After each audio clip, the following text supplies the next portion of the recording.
میں کہتے ہوئے ہمارے مفتی قربانی صاحب جو ماشاءاللہ اختر مسجد کے اندر امامت کا فریضہ انجام دے رہے ہیں، جو بھیڑ کے رہنے والے ہیں، ان کو درخواست کرتا ہوں حضرت والا اپنی پیر کی نصیحتوں سے سامعین کو مستفید فرمائے۔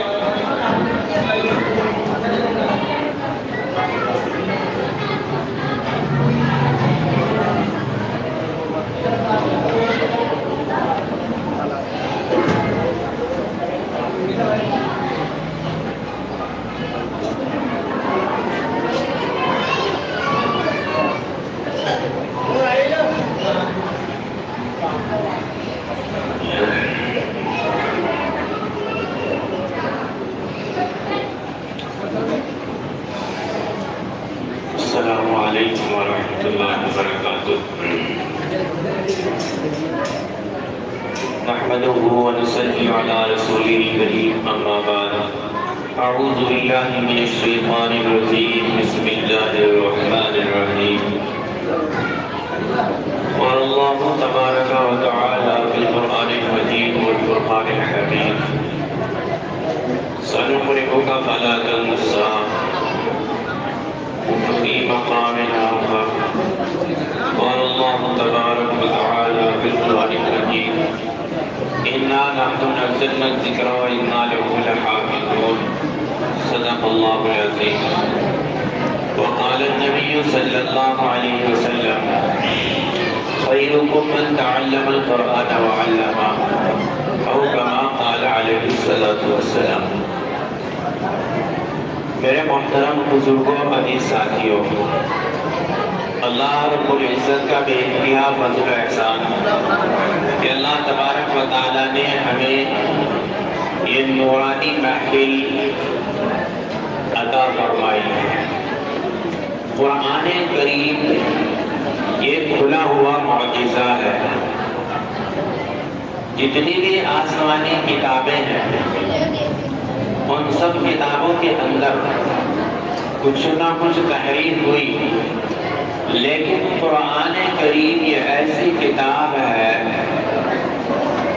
اس میں آج تک جب سے یہ نازل ہوا ایک نقطے کی بھی کوئی تحریر نہیں ہوئی اور نہ ہو سکے گی انشاءاللہ۔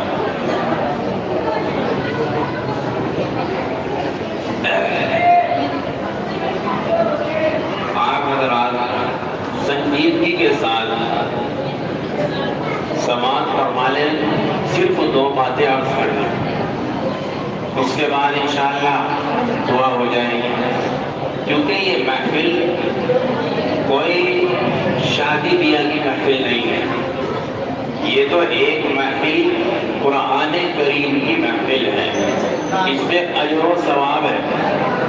دین کی بات کو سننا سمجھنا ہم سب کی ذمہ داری اور ہم سب کا فریضہ ہے، اور اس محفل میں آپ کا جمع ہونا یہ ثواب سے خالی نہیں، لیکن جب آپ اس محفل کو نورانی بنا سکے، سنت کے حساب سے استعمال کر سکیں، تو اس لیے چند باتوں کو میری مائیں اور بہنیں بھی تھوڑا غور سے توجہ سے ان باتوں کو سنیں۔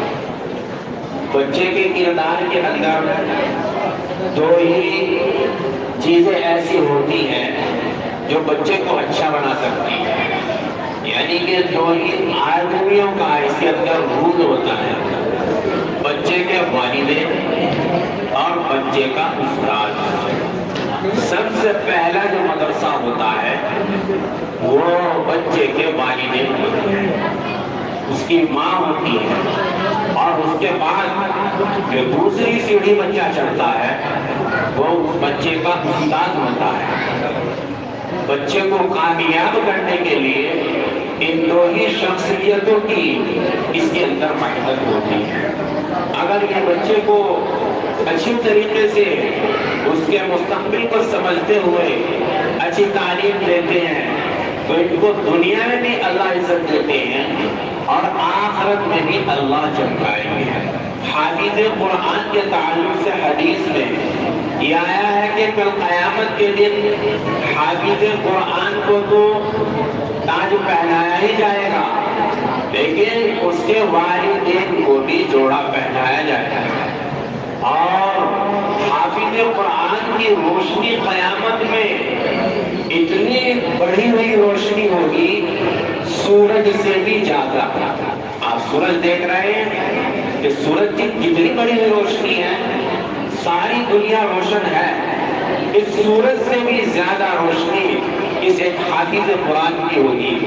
اور جب قیامت میں نفسی نفسی کا عالم ہوگا, سارے جہان کے لوگ وہاں جمع ہوں گے اور یہ حافظ قرآن وہاں روشن ہوگا اور معلوم ہوگا کہ فلاں بن فلاں یہ فلاں کا بیٹا ہے.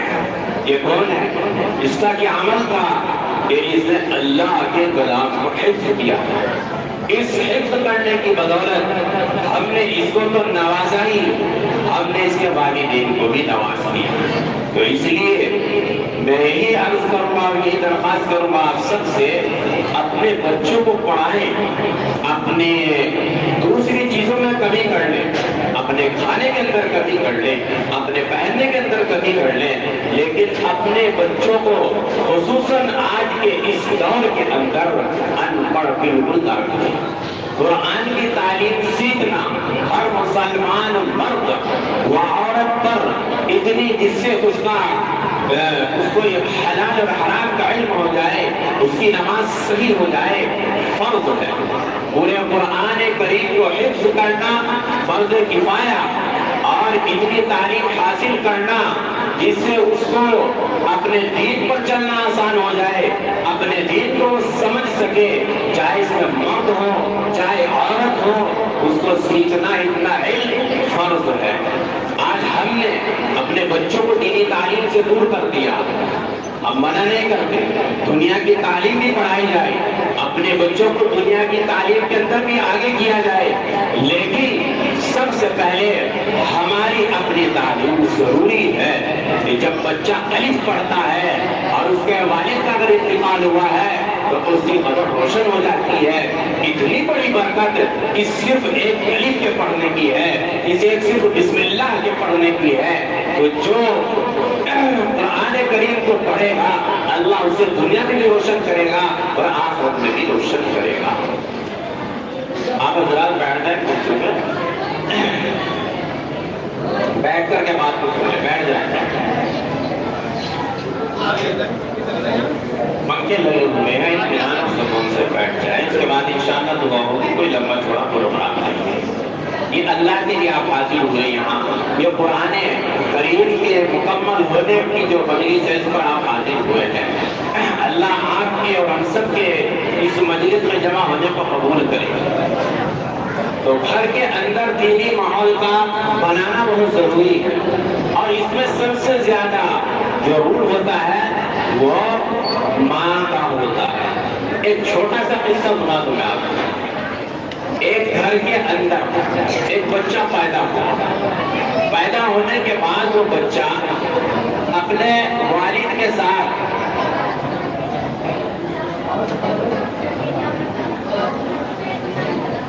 باہر گیا تو اس بچے نے ایک میروں کا ٹوکرا دیکھا. تو بچہ فوراً والد کی انگلی چھوڑ کر کے اس ٹوکرے پر میروں کے منہ گیا, اس جھلوری پر, اور اس بچے نے ایک بیگ اٹھا کر کے فوراً اپنے منہ میں رکھ لیا. یہ قصہ بڑا قابل غور ہے, آپ سماعت فرمائیں. تو بچے کا جو والد تھا وہ پریشان ہو گیا. ہمارے یہاں اس بات کو تو کچھ بھی نہیں سمجھتے. اگر کھا لیا تو جو جس کی ریڑھی پر سے کوئی سامان کھایا انہیں کہتے کوئی بات نہیں, بچہ ہے, اور ہم اس بات کو درگزر کر دیتے ہیں. لیکن اس بچے کے والد نے اس بات کو درگزر نہیں کیا. باہر سے گھر جب وہ پہنچے واپس آئے تو اس بچے کی والدہ سے یہ معلوم کیا کہ آج اس بچے نے وہ کارنامہ انجام دیا ہے جو اب سے پہلے نہیں کیا. کہ اس نے ایسا کیا کہ ایک بیرو والا تھا, فوراً اس کا ایک بیر اٹھا کر کے کھا لیا میری انگلی چھوڑ کر. تو مجھے اس سے بڑا تعجب ہوا. آپ مجھے بتائیں کہ ایسا کیوں کیا, جبکہ ہم نے اس بچے کی پرورش جو کی ہے شروع سے لے کر جب سے اس کی بنیاد ڈلی تھی حلال سے پرورش کی ہے. ہم نے حرام کا کوئی لقمہ نہیں کھایا, کوئی ایسا کیوں کیا اس بچے نے؟ تو اس بچے کی والدہ نے کہا کہ یہ پڑوسن کی جو ہے اس کی ٹہنی ہمارے بغل میں جو لٹک رہی ہے اس پر سے ایک بیر گر گیا تھا اور مجھے اس وقت بھوک لگی ہوئی تھی تو میں نے وہ بیر جو نیچے گرا تھا اس کو اٹھا کر کے کھا لیا۔ تو اس بچے کے والد صاحب فوراً سمجھ گئے کہ دیکھو اس ایک بیر کو کھانے کی وجہ سے اس بچے نے بغیر اجازت کے اس کا بیر اٹھا لیا کہ اگر تم اس کی اجازت لے کے اس بیر کو کھاتی تو یہ بچہ بھی آج وہ حرکت وہ عمل نہ کرتا جو آپ نے اپنی پڑوسن کے بارے میں کیا تھا۔ تو اس لیے اسی بیر کی وجہ سے کتنی بڑی بات پہنچی کہ بچے نے فوراً بغیر اجازت کے بیٹھا۔ پتا چلا کہ بچے کی تربیت کے اندر ماں کا سب سے زیادہ اہم رول ہوتا ہے۔ بچے کو ماں ہی بڑی بنا سکتی ہے اور بہت سارے واقعات ایسا نہیں ہے۔ شیخ عبد القادر جیلانی رحمۃ اللہ علیہ کے بارے میں آتا ہے کہ ان کی والدہ ہی کی محنت تھی جس کی وجہ سے وہ بڑے شیخ بنے۔ اسی طریقے سے شکرگنج رحمۃ اللہ علیہ کے تعلق سے آتا ہے کہ ان کی والدہ ہی کی محنت تھی جس سے وہ اتنے بڑے شیخ بنے۔ اس لیے میری ماں اور بہنیں خصوصاً اپنے بچوں پر دھیان دیں کیونکہ والد جو باپ ہوتا ہے بچے کا وہ تو باہر چلا جاتا ہے، سارا دن مائیں رہتی ہے اور یہ عورتوں پر ضروری ہے بچے کی پرورش کرنا اور گھر کی دیکھ بھال کرنا، یہ امانت ہے۔ تو اس لیے اپنے بچوں کو پڑھاؤ، دینی تعلیم دو اور دنیا کی تعلیم بھی دو اور اپنے بچوں کی تربیت بھی کرو۔ آج کے اس ماحول میں تربیت نہیں ہو رہی، پڑھا بہت رہی ہے، اپنے بچوں کو ہم پڑھا بہت رہی ہے لیکن تربیت نہیں کر رہے۔ یہ نہیں بتاتے بچے کو یہ بڑا ہے چھوٹا ہے اس کا مطلب کیا ہے کیا نہیں۔ پہلے دور کے اندر گھر سے ہی بچے کی تربیت چلتی تھی، یہ تمہارا چاچا ہے اس سے ایسے بات کرتی ہے، یہ تمہارے بڑے ابا ہیں ان سے ایسی بات کرتی ہے۔ اگر بچہ کوئی ذرا سی حرکت کر دیتا اور والدین کو ڈانٹ دے، آج نہیں، آج خوش ہوتے ہیں۔ اگر بچہ گالی دینا شروع کر دے کسی کو بڑے خوش ہوتے ہیں کہ آج اس نے گالی دی۔ اگر بچہ نہ پڑھے اس پر کوئی وہ نہیں ہے، نہ افسوس ہے۔ تو اس لیے بچوں کو جب تک ہم دینی تعلیم نہیں دیں گے اور اچھے مدرسے میں ان کا داخلہ نہیں کرائیں گے تب تک بچے کامیاب نہیں ہو سکتے، ٹائم پورا کر سکتے ہیں، وقت پورا کر سکتے ہیں۔ یہ استاد کی محنت ہے۔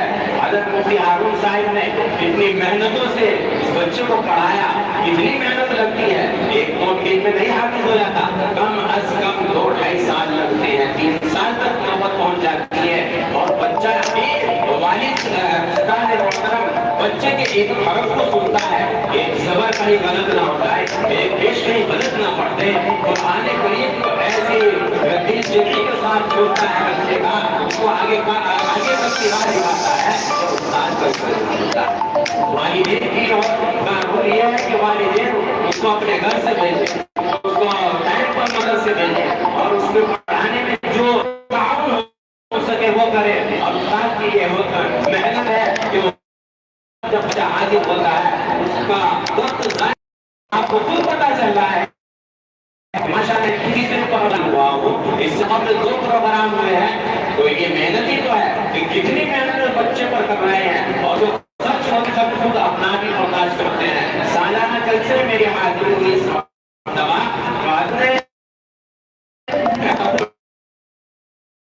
ایک خرچہ آیا، بچوں پر بچوں کے نام کر کے تاکہ بچے آگے بڑھ پائے، شوق پیدا ہو۔ دوسرے وقت نہ جانے کیا کیا انتظامات کرنے کو چاہیے اور ہم یہ پر کر سکتے ہیں۔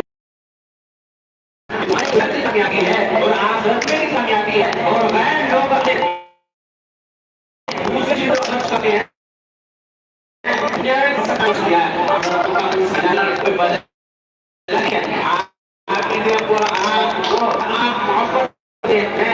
ثواب ہے، حافظ قرآن کا خرچ ہے، ثواب ہے۔ یہ حافظ قرآن وہ ہے اگر قیامت میں یہ مہر لگ جائے کہ یہ جہنمی پکا ہے، ایسے آپ کو جہنم سے کھینچ کر کے جنت تک کے ساتھ لے جائے گا۔ حافظ قرآن سے آپ نے سلام کلام کیا ہوگا اور قیامت میں آپ دیکھیں گے اس آدمی کو جہاں تک لے جایا جا رہا ہے وہ حافظ قرآن پڑھا, آپ نے آواز لگائی کہ بھائی دنیا میں آپ سے ملاقات کی تھی, میں نے مسافہ کیا تھا, یہ میرے ساتھ جہنم کا فیصلہ ہو چکا ہے, تو یہ حافظ قرآن پہچان کر کے آپ کو کھینچے گا کہ آؤ, اور اللہ کی یہاں سفارش کرے گا, شفاعت کرے گا اور تمہیں جنت میں داخل کرائے گا. حافظ قرآن کی عظمت اتنی بڑی عظمت ہے. بہرحال قرآن کریم پر خرچ کرنے کے تعلق سے بہت ساری روایات ہیں, لیکن حضرت عمر رضی اللہ عنہ کے بارے میں آتا ہے کہ ان کی سورہ بقرہ جب مکمل ہوئی تو آپ نے ایک ذبح کیا, دعوت کی لوگوں کی. آج ہم قرآن پر خرچ کرتے ہوئے ڈرتے ہیں, یا شادی پر فضول خرچے کر لیں گے, پٹاخے چھڑا لیں گے, نہ جانے کیا کیا برا بات کر دیں گے, لیکن ایک بچہ آج کل قرآن ہوتا ہے, نہ اس کی دن چوری ہے, نہ اس کا کوئی پروگرام ہے, تو اس لیے ہم اپنے بچوں کو قرآن کریم کی تعلیم دیتے ہوئے اس کا خوب خرچ کریں. اور اسی طریقے سے جس جو استاد محنت کرتا ہے بچے پر, اس کی بھی حوصلہ افزائی کرنی چاہیے. ایک آدمی بڑی بڑی محنت کرتا ہے بچے پر, آپ پر بچہ صحیح نہیں ہو پاتا, آپ استاد کے پاس جاتے ہیں اور اس سے اس بچے کی باتیں بتاتے ہیں کہ بچہ ہمارا کہنا نہیں مانتا.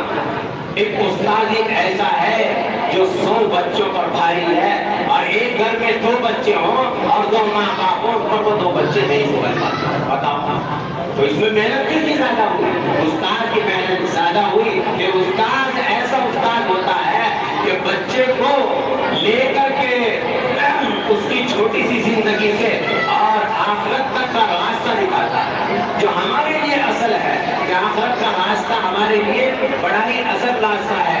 اس لیے ہمیں چاہیے کہ ہم اپنے استاد کے بچے کے استاد کی بھی حوصلہ افزائی کریں, ہر اعتبار سے حوصلہ افزائی کرنی چاہیے. ہم دنیا میں ابھی کوئی ایسا پروگرام ہو جائے, کوئی نمازنے والے آ جائیں, ناچنے والے آ جائیں, ان کو آپ پیسے دے دیں, ان کو کوئی ثواب نہیں ملے گا آپ کو.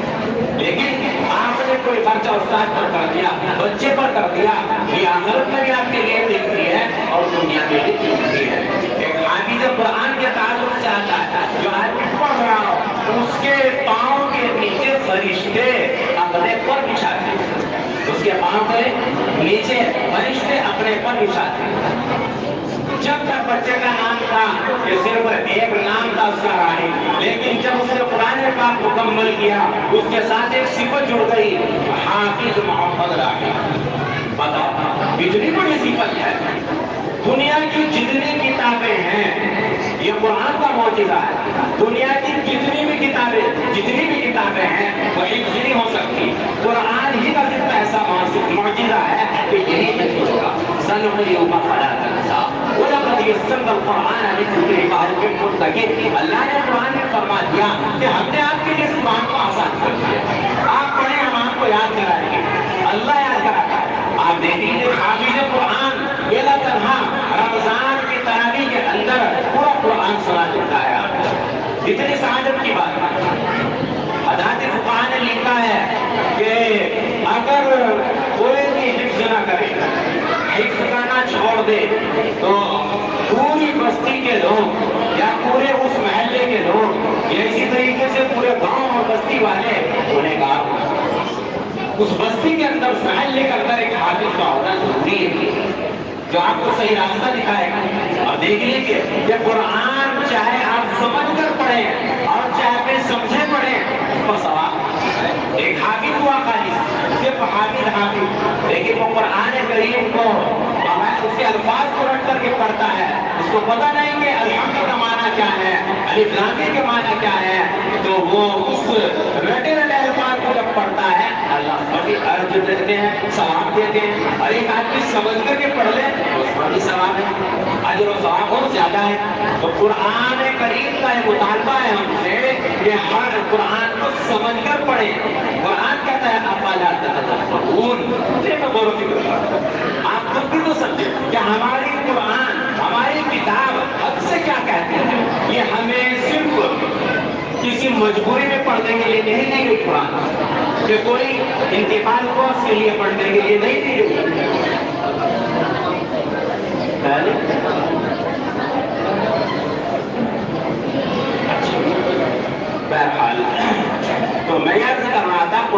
کریم ہماری زندگی کو سدھارنے کے لیے دیا گیا ہے. ہم قرآن کے اندر غور و فکر کریں. ہمارے لیے قرآن کے اندر غور و فکر کرنا، اس کو سمجھنا، اس پر چلنا ضروری ہے. ساری کی ساری چیزیں قرآن میں ہیں اور فرما دیا اللہ تعالیٰ نے ہدی للناس، سارے لوگوں کے لیے ہدایت ہے. بس ہم سمجھ لیں قرآن. تو اس لیے ہم اپنے بچوں کو سمجھائیں گے اور ان کو مدرسے میں بھیجیں گے اور قرآن کریم کی تعلیم دیں گے. اب حضرت مفتی حافظ صاحب دعا کرائیں گے انشاءاللہ اور مجلس کا اختتام ہو جائے گا. باقی دعوانا الحمدللہ.